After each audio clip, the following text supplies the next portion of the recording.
Кыргызстандыктар ККМ аппараттарын киргизүү бул бир гана салык үчүн эмес. Бул түн ичинде өтүп жаткан контрабанда менен жалпы элдик күрөш. Товарлардын сапатына карата элдик көзөмөл бул баарыбыздын ден соолугубуз. Сертификат албай, салыктан качкан, өз пайдасы үчүн жан талашып жүргөн кара ниет ишкерлерди финансылык тартипке жалпы элдик чакыруу болуп саналат. Ошондуктан ККМ аппараттарды бардык жерге киргизишибиз керек. Контрабанда менен биз аеосуз күрөшөбүз. Контрабанда эле эмес, коррупция менен дагы, бюрократизм менен дагы биз күрөштү улантабыз. Айрыкча мынакей жергиликтүү бийликтегилерге маған көп арыздар түшүп атат. Жергиликтүү бийликтердин өкүлдөрүнө бюрократизм дагы деле жоюла элек деп атат. Өзлөрүн хан сезип алган губернаторлор бар, акимдер бар деп атат.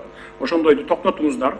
Элди дароо кабыл алып, ошол жерден ордунан дароо чечимдерди кабыл алып берип туруңуздар. Бюрократизм менен коррупция жана башка терс көрүнүштөрдүн баарын токтотуңуздар. Эми министрлерге сөз берели. Алгачкы сөз финансы министри Бакитаев Алмаз Кушбековичке берилет.